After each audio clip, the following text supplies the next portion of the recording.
how hard you hit. It's about how hard you can get hit and keep moving forward. To infinity and beyond! Some people without brains do an awful lot of talking, don't they? It's classified. You talking to me? I could tell you, but then I'd have to kill you. I can't lie! Expecto Patronum! Entertainment X. You never know what you're gonna get. For this episode, I sit down and chat with Neil Berg.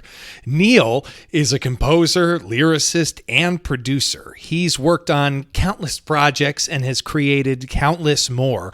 We discuss his drive, what really gets him moving, going, keeping going, and the balance of work life with family and his passion. This is a fantastic conversation that's wide-ranging. I really enjoyed having a conversation with him, and I hope you enjoy listening to it. Keep on keeping on.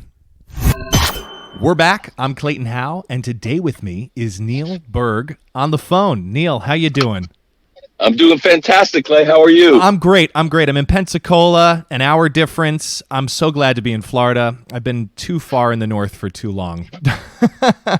And you're up near New York, right? I am. I have a little break from my national tour, from my 100 Years of Broadway and 50 Years of Rock and Roll tour. So, but I'm back out on the road next week. So I'll be down in Florida not too long from now. Oh, that's amazing. How long have you been on the road for, and when do you finish up? Well, that's, this tour, to be honest with you, the 100 Years of Broadway tour, we started about 16 years ago. Oh, my. And we were told, it became a big hit, and we were told we were going to get 3 years out of it, and it's been 16 years. So, but it's not all like a national tour like what you're doing. It's, we'll go out for, 2 weeks here, and then, 4 days there, and then a month. So it's not concurrent, but it's been incredible. What I want to talk a little bit about that for a moment. What was your journey to joining that? How did you become a part of it? Well, the 100 Years of Broadway it's a very simple concept, actually. It's just 5 Broadway stars, people who starred in Broadway shows, and I produced it and created it and put it together. Really, a long time ago, back when I was in college. Because I was able to. I was the musical director. I didn't need to find somebody to play for the show, and I was a writer, so I wrote everything. And I was the host because I'm a performer. So it was, back then it was to raise money for our local dorm so we can get ice cream. But then I took it into the private. After I graduated from college, I was asked to be the MD for the Leukemia Society event at the Marriott Marquis in New York City with all these big stars, all the big soap stars and Broadway stars at the time.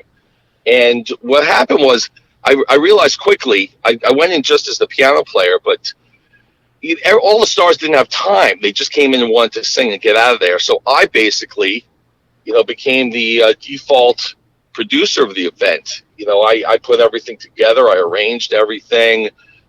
Rehearsed everything, and finally, really it all fell to me, and it was an incredible experience.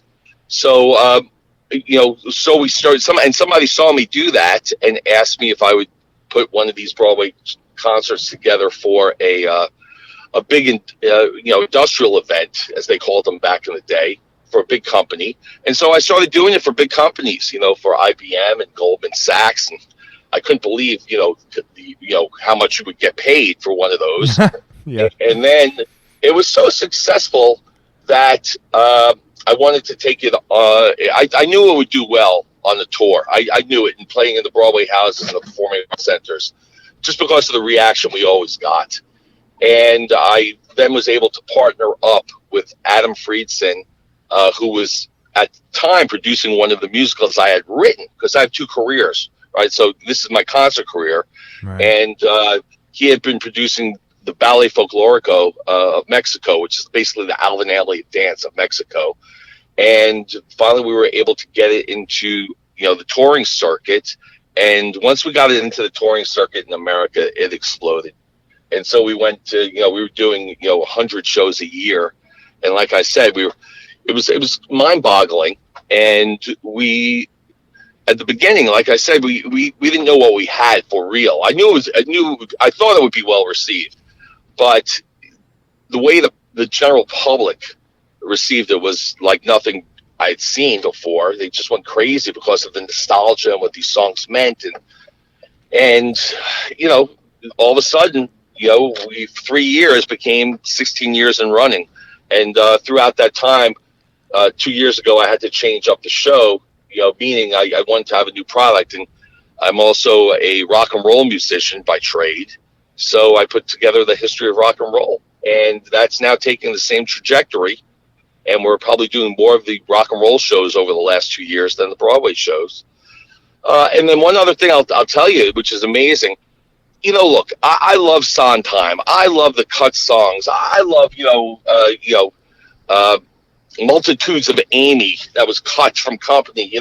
I'm a purist, but when I put the show together, I want to put a show together for my mother, people who love musicals, and they don't know who Jason Robert Brown is. They don't know who Brian Loudermilk is. They don't know what names. So it was really a chance to do a history lesson and give a kind of greatest hits with the actual people who starred in those shows. So I'm, using people who were the Phantoms and starred in Les Mis and Wicked and everything else. And for the most part, all these performers are great friends of mine. So, I'm not really doing the material that I would go to see down at Joe's Pub, but I knew what my market was, and it's been incredibly successful. And I'm also every once in a while able to sneak in a song like I just mentioned, so people can get educated on what's going on now. Yeah, that's beautiful. Jumping into these concerts, falling into them and creating them. Was there a thought process on taking a risk, or was this all just a given in your mind? Was there self-talk? Well, think about it. I've been creating these since I was in college, and for me, to be honest with you, it was a no-brainer. Anybody who knows me really well and for a long time knows I've been doing this since college. All my college friends know I've been doing this. So it's not like, I just, for me, it was just a concept of, I grew up outside of New York City, and I always wondered why aren't there concerts like this from my mother, that don't have huge orchestras, that they were maybe Lincoln Center, but why aren't they out there? And then I always thought, if the audience knew some information without being talked down to, but basically like they were in my living room and they were at a big party and they were included, so it wasn't stuffy, it was very conversational, so they felt like they were included, not being talked at, like old school concerts. I always thought it would translate, and that's, it's one of those rare occurrences where it played out exactly how I always thought it would. That doesn't happen usually. It happened in this case. So yeah, and I think the thing was to always remember my mother and her friends, which really make up 99% of the ticket buying audience. And a lot of friends. I remember talking to Darryl Roth, big Broadway producer, who's a colleague and friend, and people had no idea in New York what I was doing out on the road for all this time. They didn't pay attention, and when they finally saw what was going on, they were, oh my gosh, sometimes the best ideas are the simplest. Yeah. So, and I think people also realize, I never knew this as I was doing it. People were telling me it. But I'm kind of, I was a jock growing up who also loved Broadway. And back in the day, that wasn't always the case.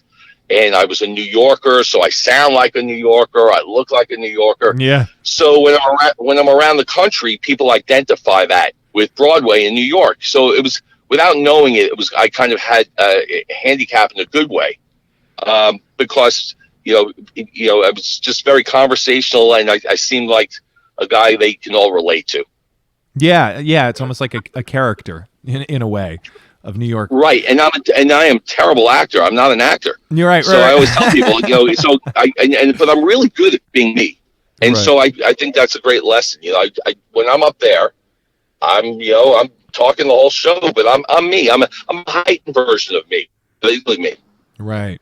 What are your views on relationships in the industry, professional relationships, now that you've cross-pollinated with so many different people, essentially? Well, when you say professional relationships, I could go, let's run the gamut. Let's get a little more specific, because, I always swore, let's go personal relationships first. Sure. I dated an actress in college, and I got my heart broken, and I swore up and down I would never date another actress.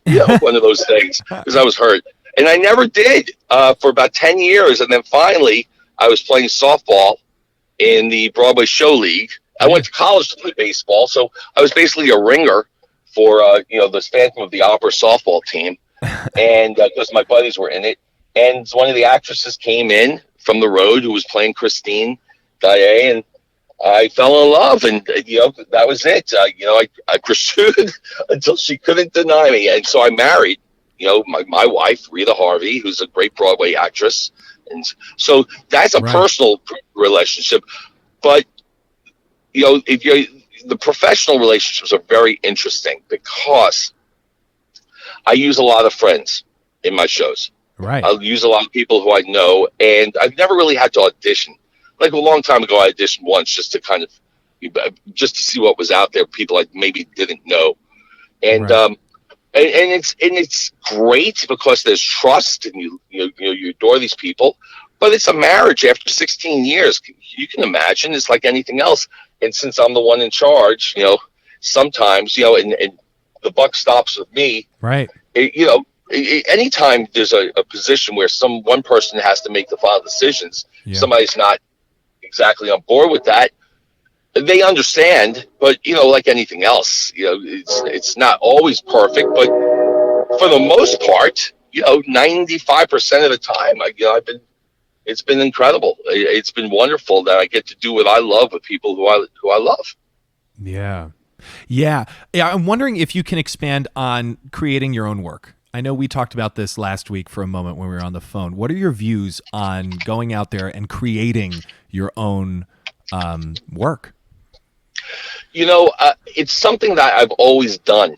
And so when I teach workshops and master classes, I always know that in my mind, when I'm talking to somebody, some people, they don't have that chip in their computer system. The person who's, the go-getter, who's willing to do the organizing, I'm a workaholic, and I love creating things. Always did. I've been writing since I'm 7 years old. So for me, it was always about, and the key is, and I got great advice, don't try and do something that you think people would like. Do something that you're passionate about, and hopefully people will like it. There's the key, So once again, that's what I was saying. This was something that I really wanted and enjoyed. But creating this show for me was a blessing, because at the beginning it was college students who were friends of mine, and putting together and raising money and doing and basically, if you're the one creating it, you're the one. It's either your fail or success rests with you. So there's no one else to really blame. And I like that. I don't mind when things don't work out if I take a big swing and miss, as long as it's something that I want to pursue. So I think there's a bit of fearlessness that you need to have at the beginning. The fear of, I don't care if people are going to judge me.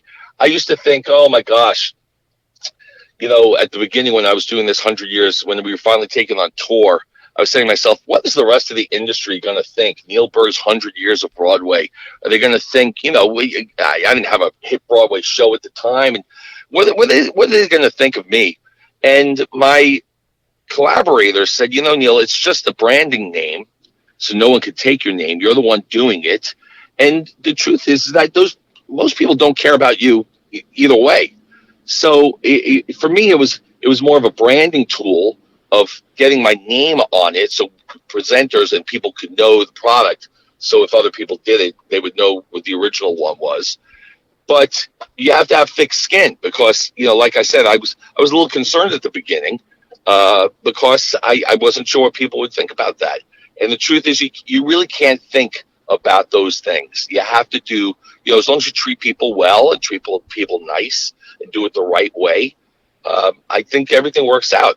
So as far as the creation of something, look, we haven't even talked yet about, what I love to do the most, which is to write musicals. Yeah, we're getting there. but it's all tied in. Right. So, my favorite quote is from Sondheim. Like I said, I'm a Sondheim fanatic. It's from Sunday Park with George. So many possibilities. That blank canvas. Yeah. And what I love to do, and I've always recommended, is I will actually book a space and a performance or a reading or a goal, months in advance, and I'll have nothing written yet. And that forces me, I need to be forced sometimes. I'll force myself, say, okay, I have a show coming up. Let's do something. Yeah. So it's self-creating an end line, a goal. And I think I work very well that way. I maybe from my sports background, I like pressure. I love having to come up with in rehearsal, there's something that's not working. The director says, go away and come up with something. I relish that. That's my favorite moments. Those really are, because, it's like a doctor. If you've gone to medical school and you've done all the work and the years and the toil and, the labs, hopefully, your craft as a doctor so you can go and treat your patient. I think I did the work. I went and I did BMI workshop, and I did, I studied very hard about the creations of musicals and how they're created.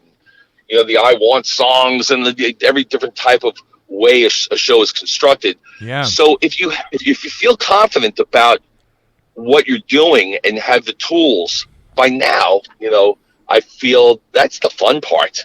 I mean, the part I don't like the most is opening night, pacing in the back, wondering what people think. That to me, and I think a lot of people agree with me who are creators. We love to create. That's the fun part. That's the good stuff. It's like being a chef, it's like being a Chop chef. You're getting all these ingredients. You don't know what you're making, but then you go in and you come up with something, hopefully that's really delicious. And hopefully you're doing it with an idea that you love and are passionate about.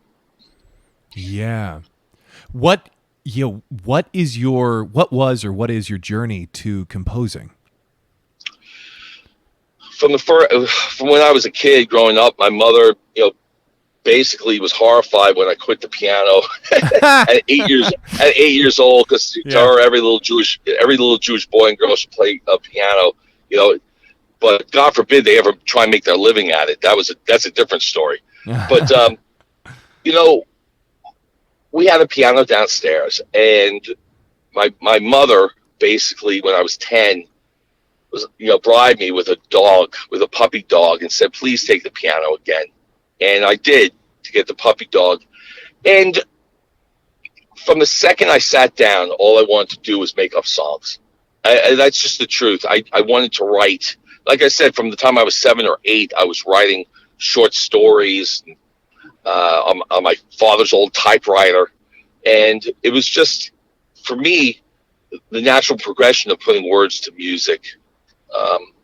And then, as I was growing up, it made sense. Not then, but my favorite albums, I was a rock guy. I listened to some Broadway, but I was much more of a rock and roll guy. But my favorite albums were Quadrophenia by The Who, Lamb Lies Down on Broadway by Genesis, The Wall by Pink Floyd, Tommy by The Who. There's no mistake there. All those have something in common. They were all rock operas. They all told story. Yeah. And so for me, when I went to college, and I did, I performed in musicals in middle school. I wasn't allowed to do it in high school because I was forced to choose between baseball and the musical. They wouldn't let you do both as a spring activity, and I was not happy about that. But baseball was my life at that time. And when I went to college, my friend bet me a bag of 20 bags of oodles of noodles that I didn't have the balls to go and audition for the musical at college at Binghamton University. And I wanted those oodles of noodles, the ramen noodles. Yeah. And I'd written a song, and I went in and I auditioned for Brigadoon, and lo and behold, I got in. My friend, who was a theater major, didn't. I got cast as fifth bread seller from the left. And my life truly changed. Somebody came up to me and said, because I've been playing in all the talent shows, and I've been studying classically. I've been doing a lot of things. So it was, for me, it was great because somebody came up and said, "Hey, would you write a musical?" And I said, "Sure." And I wrote my first musical in college. It was called Ghost Story. And I had some great mentors, Lofton Mitchell, who was the book writer of Bubble and Brown Sugar, an old Broadway show, Sue Peters. And I started getting one-on-one work about how to write a musical because no one else in my university was doing it. And so I was, it was an anomaly, but it was wonderful for me. And all of a sudden, they decided to produce it at the university. And there I am, musical directing and writing and crafting my first musical. And then from there, I got asked by the professional theater. This is all within the span of a year and a half. They liked my work, and they asked me if I would score some of their plays. So I scored Rosencrantz and Guildenstern Are Dead and Trelawney of the Wells at the Cider Mill Playhouse in Endicott, New York. And I was, 21 years old. And I said goodbye baseball, goodbye law school, goodbye everything else. Yeah. And I really said, you know what? I want to write musicals. And if I'm going to write musicals, then I'm going to know more about writing musicals than anybody. Right. That was my mindset. And I started going to the library, and I discovered Sondheim, and I read through, everything from Sweeney Todd to Pacific Overtures. I mean, I relished it. I loved it. It was, an incredible place and time in my life. And I had a wonderful mentor in Sue Peters, and who was my teacher there at my college. And when I got out, I auditioned for BMI Workshop, and there I am working with Skip Kennan and Maury Yeston and a lot of the guys from my years and around my years, and now writing all the shows on Broadway, including Bobby Lopez and many of the others. Wow, yeah, it's amazing where life will take you. Going from the baseball law school to what seemed to be an obvious path of writing, or was it not as obvious as it sounds?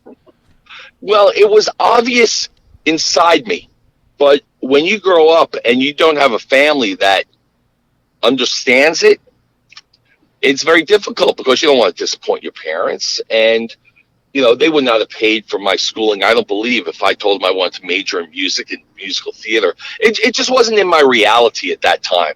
And I was a high school kid, and I don't think I knew for sure, or even, there was no way I thought that it was a possibility that you can make a living or a life in theater. That was for other people that I didn't know. I didn't have an uncle in the business or a friend in the business. I didn't come from that world. But I will say that, the sports background, I think, did help me in the fact of just the discipline and I wasn't competitive with anybody else. I was competitive with myself. And I really wanted to do well. If I was going to do this, then I was going to take a big swing. With that being said, obviously, there's a thing called talent. And people have always told me I was talented. And, I had a lot of that kind of support from mentors and friends. You don't know what that really means, really. But ultimately, eventually, you have to find the confidence in yourself that what I write is only me, and it's good, and that's really what happened. Yeah. Is there a project that taught you the most about yourself, or one that comes to mind? Yeah, there's a few. I'll talk about this one. When I got out of college, I'd written a musical, a second musical in college, and I was supposed to go to Broadway right out of my college years. I mean, it was ridiculous. It was one of those things. And I didn't know anything or anybody. I just got out of school. I had the show. I went to somebody. Somebody loved it. He was an up-and-coming director at the time, and boom. And then everything fell apart. I mean, everything that could go wrong went wrong, and it was a great lesson. So then I wrote a show that I thought was cool and hip and interesting.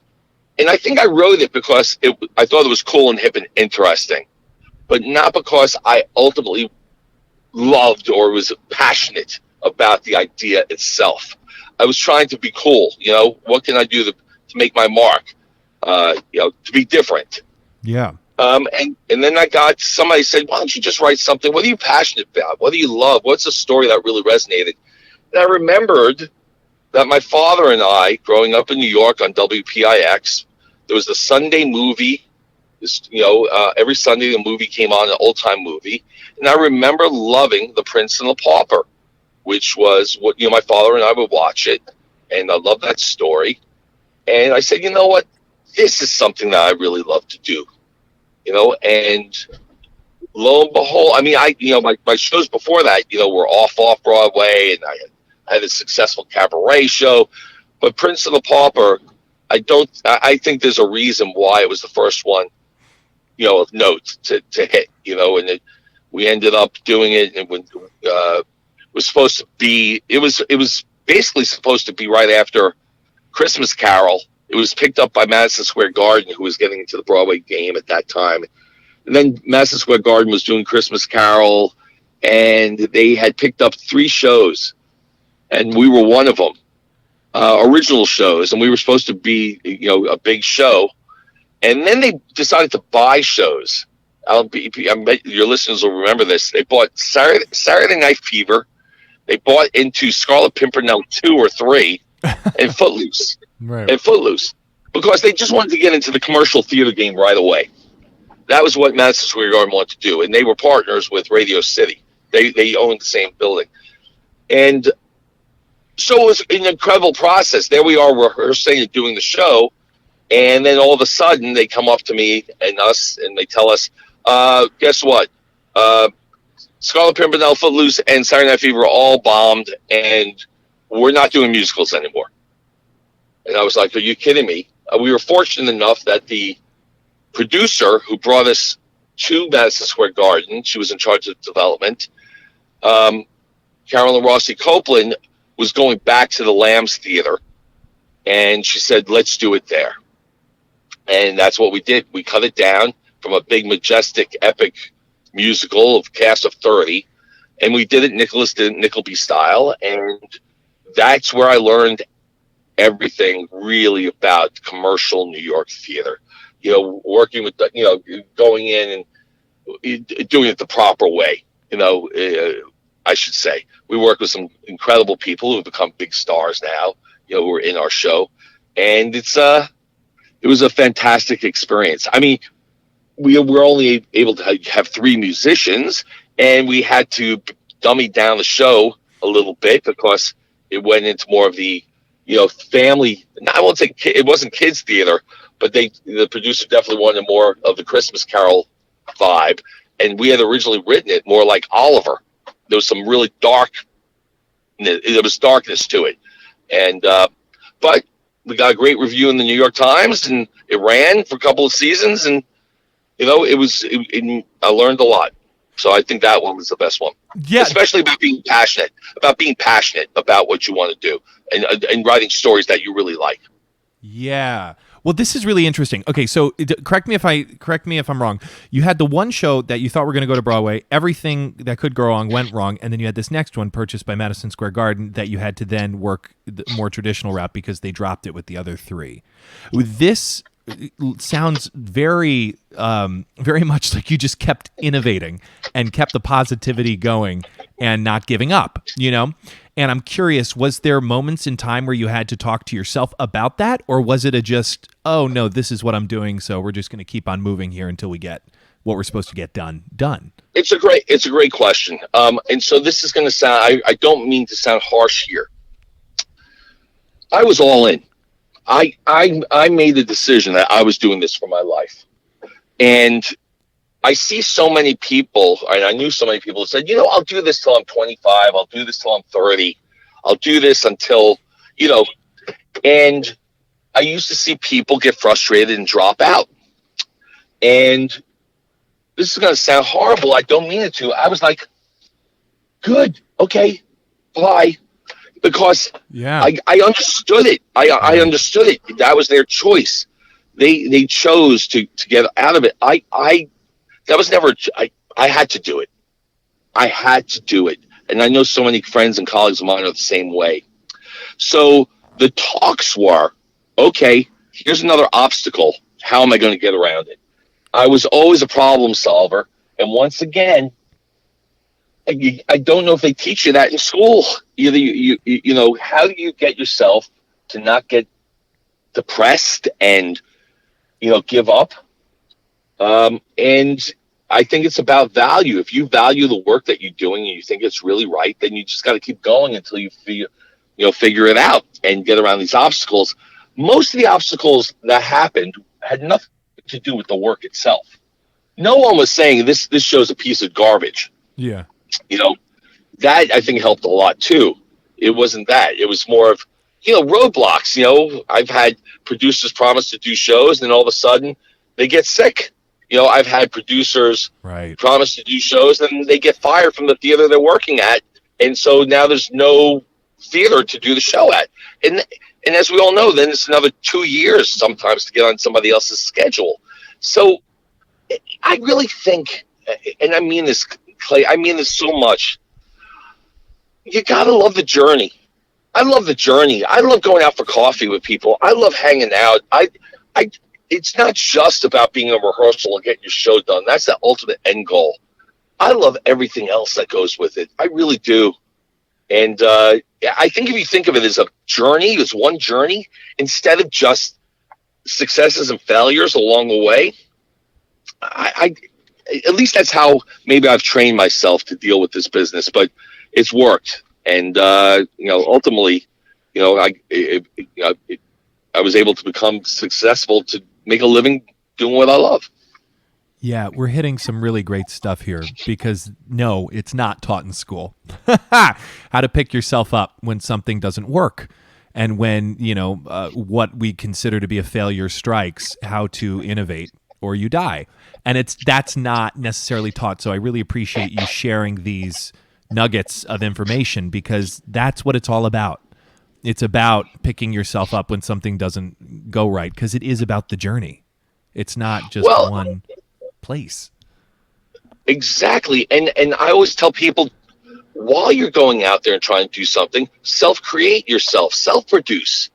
I mean, I love these theater companies I see in Central Park that are using a rock as their theater. They go, on Sundays, I forget what the name of the company is, but they're doing Shakespeare by the rock. Well, how brilliant is that? Shakespeare, it doesn't cost anything. It just needs one person to motivate.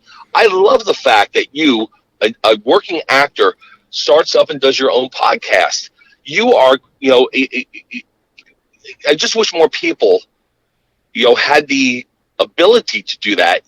And not everybody does. And so I don't look down or frown upon people who can't do it or don't do it. I just realize that not everybody has, as I said, that chip in their computer. So that's why I think you need a good support system around. You do. And you need people who can tell you, yes, how good you are, but they also can kick your ass and get you out of feeling self-pity and get off your butt again and go and do it and realize, the only way you get things done, okay, everyone, not everyone, but the people who have agents, wonderful. I love agents, okay? But we all know that it's not the agent who gets you your work. Right. It's the relationships. It's, I say if you're on your couch at night, then you're not doing your job.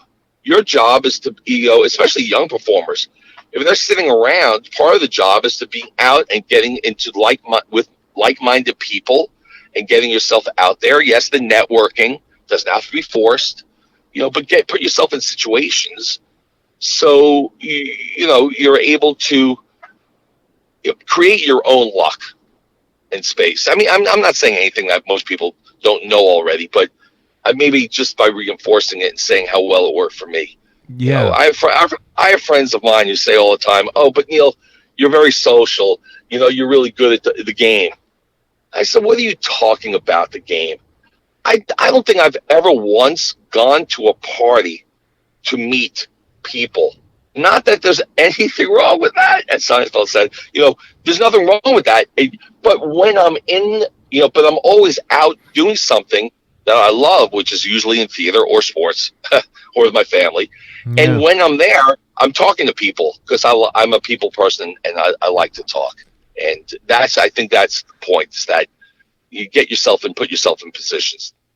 Yes, because I agree with you completely. I don't go to a party and think, okay, this is the game, time to turn on my game face.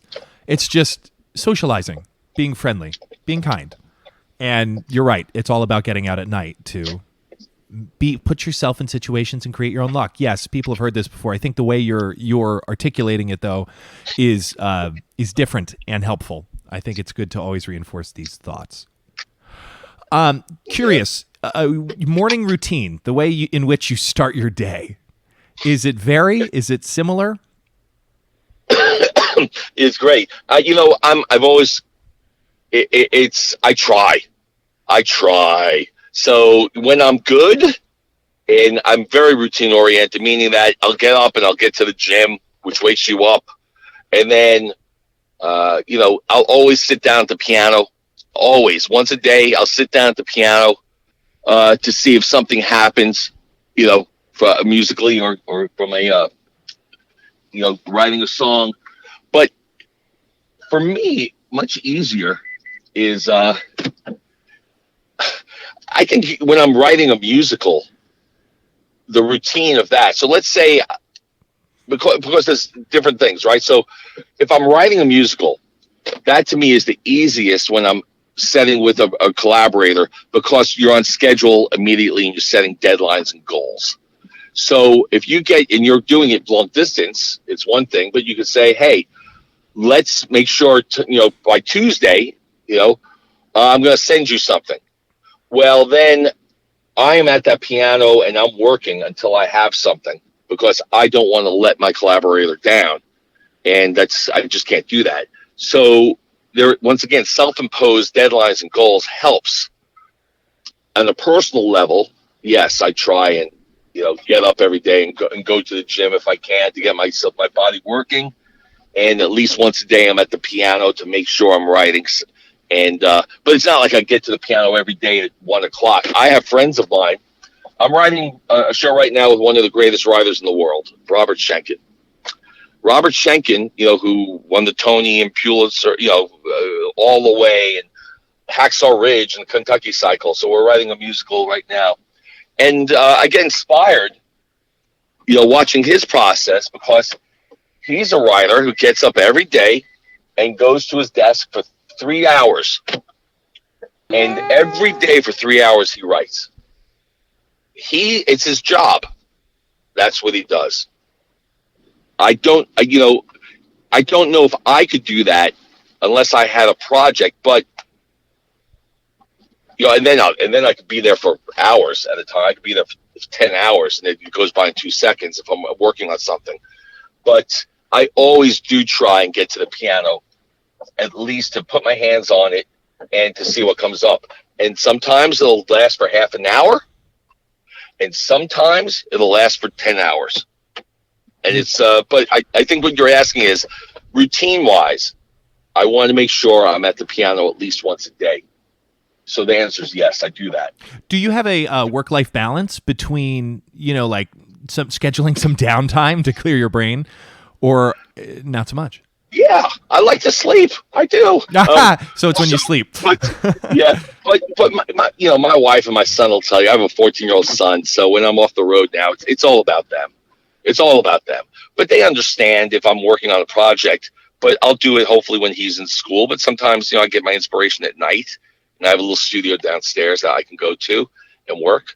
But yeah, I mean, in my own way, there's nothing more important than my family. That's one, right? I guess myself, right underneath that.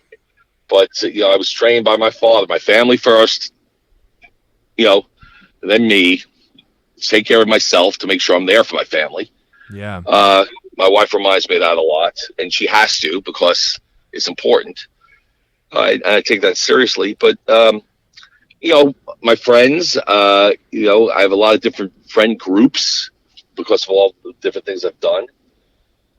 Yeah, so if somebody calls me and says, Neil, let's grab a coffee or something, if I'm not doing anything, I'm there. I treasure, I relish, I value my friendships and those times with the people I love. But, and I will make those calls as well.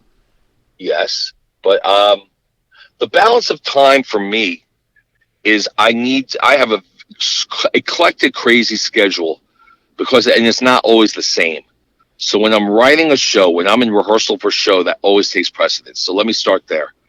If I have a deadline, I know I'm going into rehearsal. I just did Grumpy Old Men, and and that was a massive show with it's going to be going on national tour, and so my wife and son know that if I'm in the middle of that process, they are very giving to me to make sure I have enough time, to do what I need to do. And I'm very uber aware that the time I'm not doing it, I'm with them. So that's first and foremost if I'm doing a show. But what's interesting is I also at night when they go to sleep, I love researching for my concerts. I love it. So, for example, the 50 Years of Rock and Roll show I'm doing, we did part 1, which is basically Rock and Roll 101. Right? Chuck Berry, Elvis, the Beatles. But I wanted it to be great, so I researched it and did all that. And while it was so successful, the theaters want me to do part 2, and then part 3. And now I'm on part 4. So I will go up and I will go onto the computer and I will do my research on my own time and try and do that. And I'll be up sometimes till 4 a.m. in the blink of an eye. And I have the one thing my wife gives me, which I'm very grateful for, is that she usually gets up with our son, for breakfast. And I'm, when I'm around, I'm there when he comes back, and we're there spending dinner and family time. And he loves sports, and we do the whole sports thing. So it's a delicate balance, but you need to do it. But I won't say I've ever been that regimented, like some of the people I know are. It depends what day it is and what's going on, in my life, if I have a new show coming up. I hope that answers the question. Yes, it does. No, it definitely does. You're right. You're absolutely right. Time will fleet when you're right in the heat of something. So I can understand that, but it's also trying to find the balance of family, which is interesting, within myself. That's why I ask, because it's always trying to, what's the downtime, what's the uptime, or, however anyone would schedule it. So thank you. Thank you for that. As we wrap up here, I'm curious, in life, what is most important to you? Oh, I mean, I think I just said it. I mean, families, your family, for me, it's my wife, my son, my other, my mother and brother and sister, and the family and friends that are closest to me are by far the most important thing, without a doubt.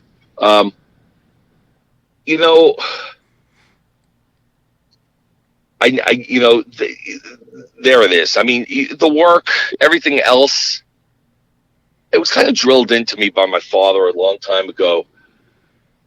When I was single, I got married, a little later than most. I was 35 when I got married. And when I was trying to make it, I didn't care about, myself as much. And it was about work and trying to make it and trying to do those things. I was trying to establish and trying to do great work and doing as much work as I can. That was what that time. Once you have a family, as anybody who has a family and loves them knows, it all changes. It's not about you anymore. And it made me really get on point. So, it made me focus more on ways that I could really do what I love to do the most, but yet still find a way to support them. And I don't think there's any mistake that my career took off when I started having a family. I mean, really took off. I had that support, that desire, that drive, that love, that commitment, that focus, that hyper focus, to give my family the best life they could.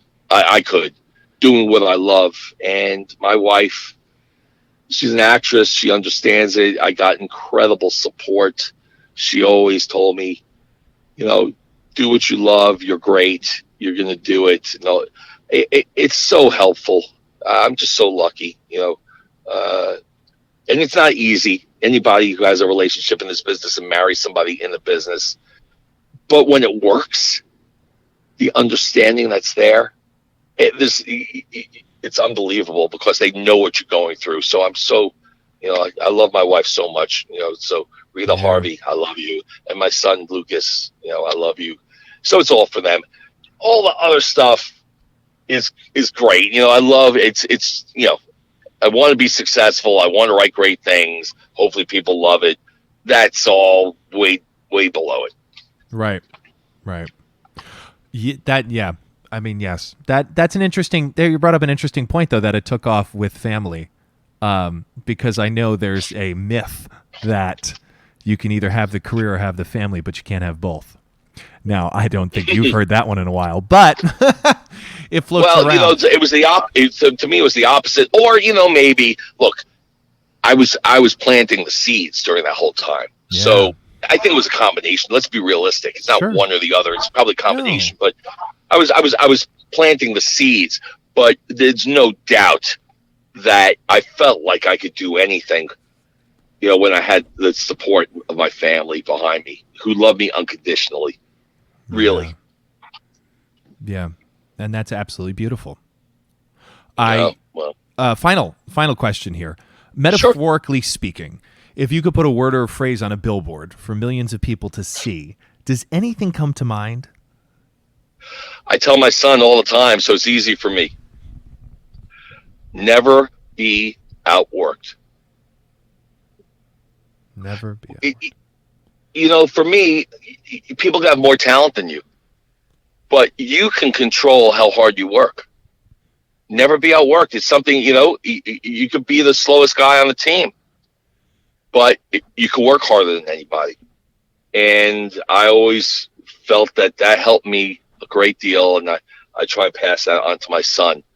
You hear about the underachievers, overachievers. I just, even pursuing my wife, it's not just in your work, it's in life. Never be outworked. Never, if you want something, and I'll always preface it by I really do believe, I want to believe that I did it the right way, with kindness, with thought process, with understanding and respect. Those are important because, God forbid, it's not about just the win. I'm sorry. It's not, it's not about just winning. It's about how you win. And, and I think never being outworked and doing it the right way. So, yeah, I think I like that. Maybe I'll get some T-shirts. Yeah, I like it. That's going to be the title of the episode. Okay. Neil, thank you so much for taking this time today. I really appreciate your insight and your willingness to open up and share how you think, because I think, the actions, and we can read articles and we can see what you've done, your resume and blah, blah, blah. But to understand where it all comes from at its core, I think is very educational. So I appreciate you sharing it. Well, I thank you very much for that. And, congrats on everything you're doing. And I think these podcasts are terrific. So congratulations on all you're doing as well. Thank you. Thank you very much. It's been a pleasure. Real pleasure. Thank you. Ladies and gentlemen, boys and girls, Neil Berg. You've been listening to Entertainment X, the podcast. You can follow Entertainment X on Instagram at _EntertainmentX_. If you haven't yet, go to Apple Podcasts and subscribe, rate, and review this podcast. Join Clay next week for another curiosity conversation on Entertainment X. Thank you for listening.